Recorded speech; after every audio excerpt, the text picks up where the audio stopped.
There is so much garden prep that goes into the beginning of the growing season as we come out of winter, as we head into spring and get closer to that last frost date. And I've been outside most of the day clearing out weeds, getting these beds ready as we get closer and closer to that time. And even though we're just now getting started with a lot of our vegetables, some of our fruits are already showing growth happening, even in some places that we don't necessarily want. Guten Yardening, everybody! Today we're going to take a look at one of my absolute favorite fruits to grow in the garden, and that is our raspberry. Now we have a bunch of different varieties of raspberries that we're growing here, but this one in particular is the Heritage Red Raspberry, and it is a fall-bearing raspberry. So in this video, I'm going to talk to you about what that means, what a fall-bearing raspberry is. I'm going to talk to you about how it grows and the taste, and of course I want to answer the all-important question: is this thing invasive, or is it just really aggressive? Let's take a look up close at this amazing berry plant. Now, when we started growing the Heritage Red Raspberry, we started with only one plant. And to be perfectly honest, I don't remember exactly where we put it, but you can see that this plant has spread out the entire way across this growing space that we set aside for it.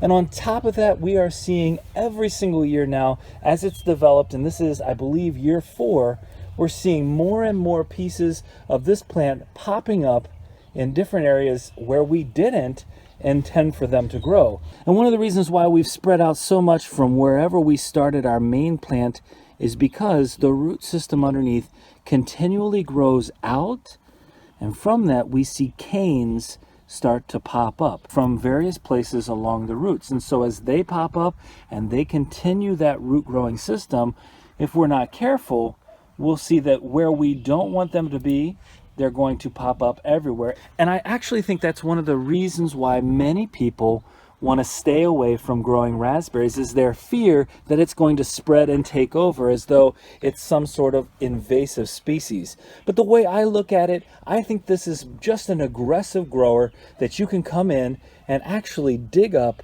these pieces that you don't want, and you can do that every year. Now, the Heritage variety is a variety of raspberry that's been around for a long time, and that means it's no longer protected by the 17-year new plant patent, and we're able to propagate these as we'd like. And so I'm going to show you today how to dig up one of these and use it in a container if you want to.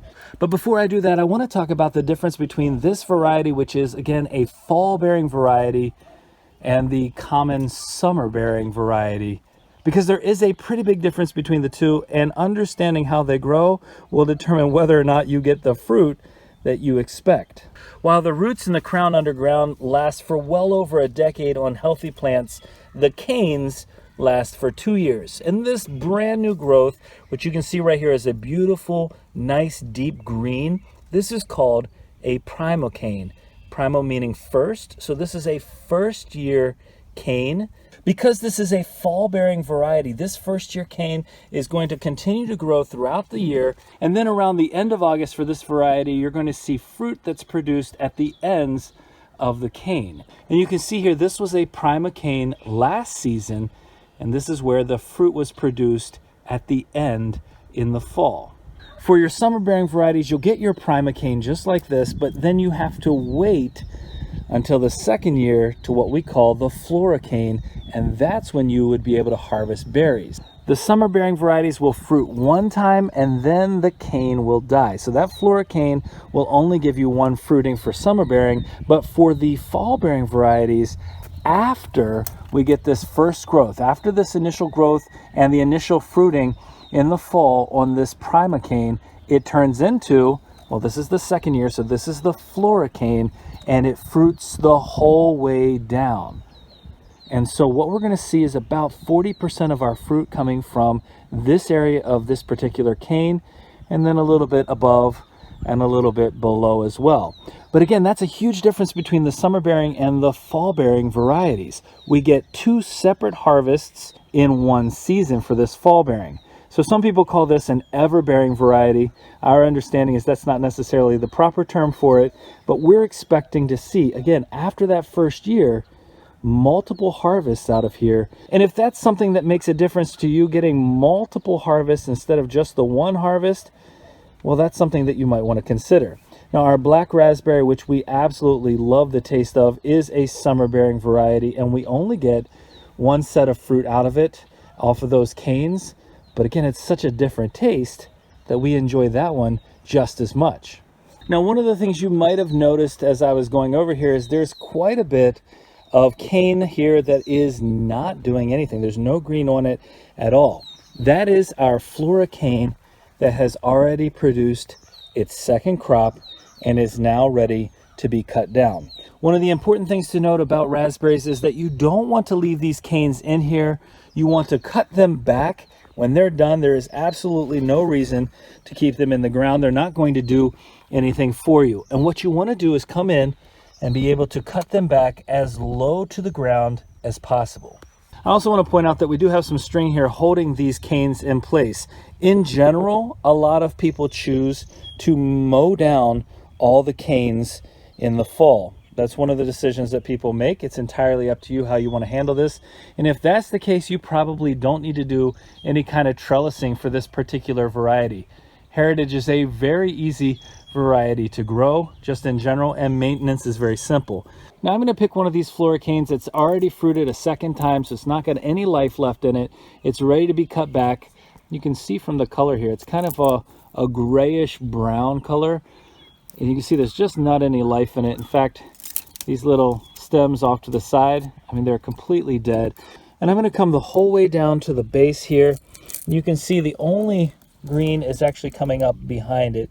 It's a brand new cane that's getting started behind it. It's not attached to this one. And I'm going to cut it off as low to the ground as I can, just like this. And I'm going to repeat that process. Here you go. You can see it's completely dead.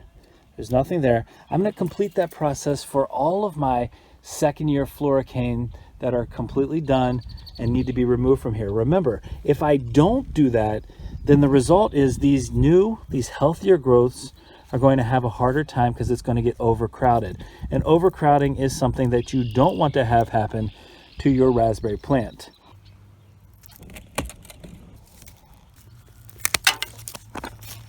If you're wondering, in addition to this green growth that's out of here, how to tell the difference between your primocane, your floricane, and your floricane that's already fruited that second time, you can see it's kind of a light brown, again, grayish brown for the floricane that's produced the second time and is ready to go, versus this nice deep reddish brown for a floricane that has yet to produce the second time, and versus this beautiful green, again, for that primocane. So let's take a look at before I trim down and now the after. And it probably looks like I took out a ton of what was in here, and that's because I did. Look at all of these floricanes that had already given us all the fruit they were going to provide. We can always get this taken out in the fall, and that's probably actually the best time to do it, but it's also not a problem to handle it right now. One thing's for sure, you don't want to wait until all of this brand new growth starts to build up, because then it's going to be almost impossible to reach all the canes toward the base. And now that I've gone through and ensured that there won't be any overcrowding, so that we should get a better, more fruitful harvest over the next couple of seasons, now I can move over and start taking care of what's happening over in our raised bed. Now you can see these are popping up everywhere. The ones that are just coming through the ground, and then some that have been allowed to be out here for about a week, and you can see what a week's worth of growth were. I mean, last week they were all literally about this size. And so we're going to pick one of the bigger ones in here to dig down there and pull up by the roots so we can put that in a pot. Now, all that you see here stretching into the raised bed is one of the reasons why they suggest that you don't raise raspberries in a raised bed, because in all likelihood the root system will overstretch what you have planned. And so you need plenty of depth if you're planning to grow in a raised bed, and you're going to have to be really consistent about making sure that you come in and pick out the ones that you don't want to be growing. All right, I'm clearing the dirt off so you can see the root system right down in here. And you can see that while this part here at the base on this one isn't all that deep, the roots are actually stretching off to either side, and they do a continuation as they join in with the other plants that are growing here. And so there, I just broke that one off right there. And I'm gonna come over and I'm gonna pull this one out as well. And another really long one. Okay, there you go. This is exactly what I'm talking about. You can see the plant here, and you can see the extenuation of the root system all the way down there. So these plants have a massive root system. In terms of a potting mix preference for your raspberries, they like a sandy loam. Well, this is a lot of compost organic material. There is some sand in here, and so this is a pretty nice mixture that's not going to hold a ton of water. It's going to drain well, and that's something else that you need for your raspberries. They don't like water sitting on them. And I'm going to give it as much space as I can in this pot, again knowing that the root is bigger than the depth that I have here. For now, our plan is to take this, keep it in this container, and see how well we can get it to grow. A lot of times your best bet is to just go, and when you're ready to replace your raspberry plant after hopefully a decade or so of growth, then you come in and you buy one from a nursery or somewhere else that has a really high quality. But there's also plenty of these available for you to experiment around with once you get started growing. Now, in terms of fruit, this produces a medium-sized fruit, and for me, I think it's one of the sweeter varieties that we've grown. It's a beautiful, deep red berry, and I think you'll find that you will not be disappointed with the amazing taste. Now, depending on the taste and the variety that you want, the fall bearing might be the way for you to go, especially if you like that idea of a second crop in one season. We hope you enjoyed this video and found it useful in learning a little bit more about the fall bearing raspberry versus the summer bearing raspberry. We also have some other summer bearing varieties that we really love, but we'll talk about those in a later video. If you did enjoy this video, don't forget to give us a like, leave us a comment, remember to share and subscribe, and most importantly, remember, when you're with us, you are good to grow.